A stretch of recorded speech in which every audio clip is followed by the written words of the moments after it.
Tenim a Ramon Casas com a protagonista, evidentment estem dins de l'any Casas, però també tenim tots els seus coetanis. De fet, aquesta és l'única mostra que es fixa exclusivament en el que seria el cartellisme en aquella època, en el modernisme, i és una d'aquelles exposicions gratuïtes, per cert, es pot veure al Reial Cercle Artístic fins al proper 15 de juliol, que mereix venir per veure descansadament. Marc, molt bon dia. Hem de dir que, clar, tu ets un gran col·leccionista de cartells i potser el que seria el cartell publicitari comença precisament amb aquesta època modernista?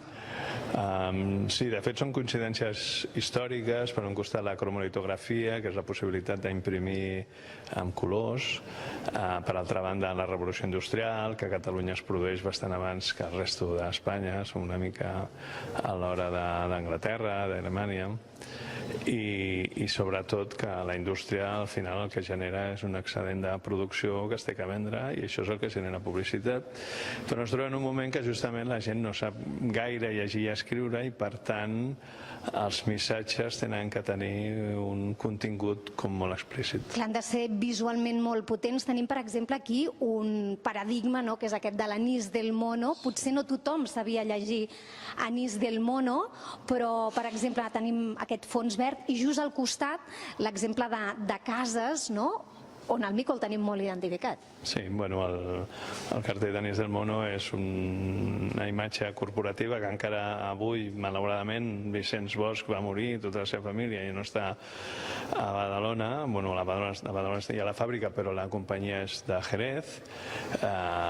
Però encara avui, després de 120 anys, segueixen utilitzant aquesta imatge, i com tu dius, la qüestió és que la gent no sabia llegir o escriure en general, i per tant s'utilitzaven icones, doncs en el cas de l'anís, que si anís del tigre, anís del mono, anís del ciervo, perquè la gent sapigués triar la marca. Hem de dir que aquests cartells evidentment són originals i molts d'ells o alguns d'ells irrepetibles.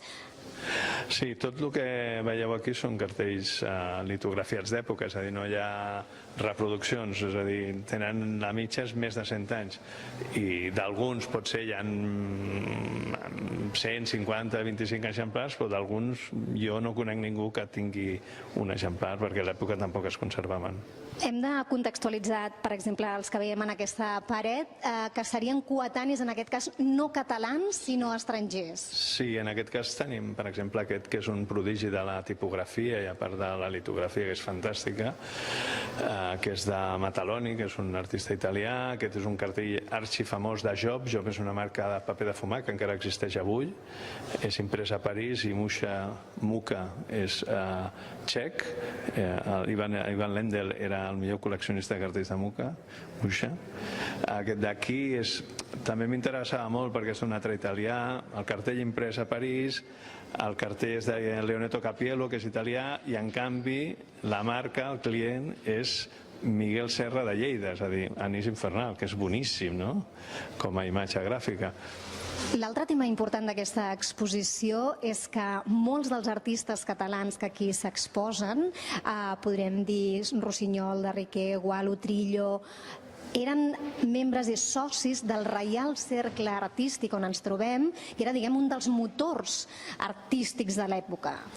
Sí, ens trobem una institució més que centenària. Jo en soc soci fa poc temps perquè em van enredar, com sempre, però sí, la majoria d'artistes de l'època, i de fet el Ramon Casas va ser vicepresident de l'entitat, i la majoria d'aquests artistes ho eren. Hem de destacar que al tomat de segle també es va crear el Cercle Artístic Sant Lluc, liderat per homes com Llimona, Gaudí, gent molt més d'ordre, més religiosos, que estaven una mica en contra de la deriva així tan moderna que tenia el Real Cercle Artístic. Aquí hi havia molta més disbauxa, s'ho passaven possiblement molt millor. De fet, fins i tot, en aquest cas, Ramon Casas va arribar-ne a ser vicepresident, vull dir que va arribar ben alt, i de fet té, diguem, el títol de mèrit gràcies a que va ser un gran impulsor de tots els projectes que es realitzaven des d'aquí, des del Reial Cercle Artístic.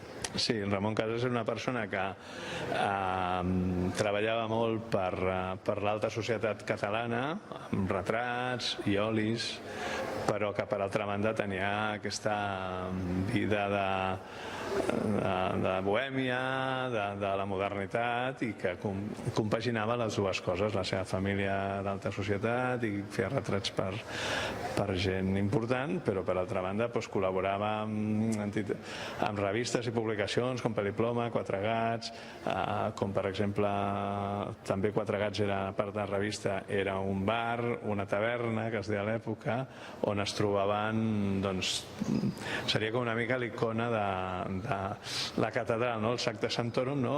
El senyor Antoni Gaudí tenia la Sagrada Família, no? La cosa religiosa, i ells tenien com a norma una mica la disbauxa, no?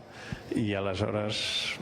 Doncs no, ho deixarem aquí, bàsicament perquè jo crec que podríem estar molta estona veient cadascun dels cartells i els detalls d'aquesta exposició, però ho hem de deixar aquí.